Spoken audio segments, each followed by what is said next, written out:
Turning our attention now to Belarus, which on Thursday sentenced two female journalists to 2 years in prison on charges of violating public order. This after they live-streamed a protest against the country's controversial president, Alexander Lukashenko.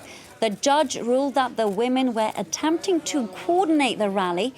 Both of them work for the Polish-based TV network Belsat. Let's now take a listen to a reaction from their legal team on this. It's an absurd situation because the journalists were only covering the demonstration. We've all seen this live, and the phrases that were the basis of the accusation are the phrases in which the journalists describe what's going on in the street. And for more on this, we're joined by Anaïs Marin. She's a UN Special Rapporteur on Human Rights on Belarus. Thank you so much for being with us this Friday. We're looking at what some are referring to as a sweeping wave of raids targeting both journalists and, of course, human rights activists in Belarus. Just how bad is the situation at the moment? Well, the situation, as you know, was extremely bad in August and September following the last contested elections.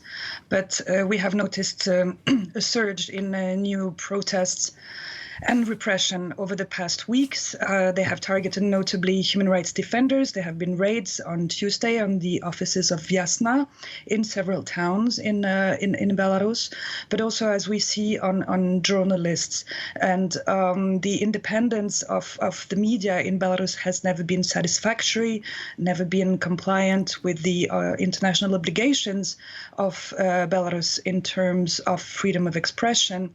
But what we see now is a tightening of the grip meant to make sure that there is no possibility to criticize what is going on, including what is going on in courts. The hearings of yesterday and today are taking place with no opposition journalists being allowed to enter the courtrooms, for example. And there's another lawsuit going on against Mr. Babariko also.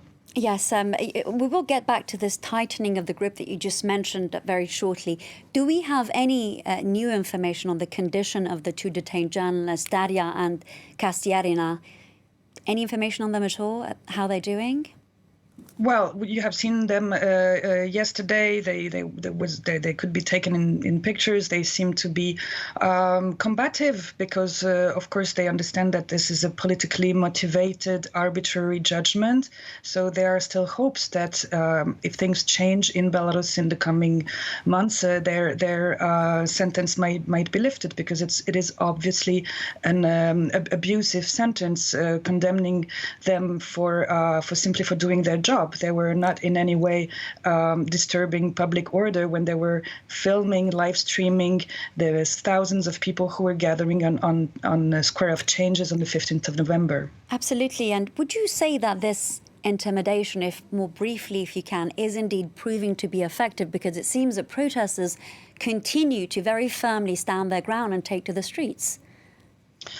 Well, I'm not sure the intimidation is working. It's only illustrating the cynicism of the authorities and the fact that they feel, in a way, obliged to go on an escalation of repression. It's the only thing that they're able to do, not in any way go through a dialogue, which has been what we advocate for the past 6 months. Anaïs Marin, I'd like to thank you for taking the time to speak to us here on France 24. Really appreciate your insights.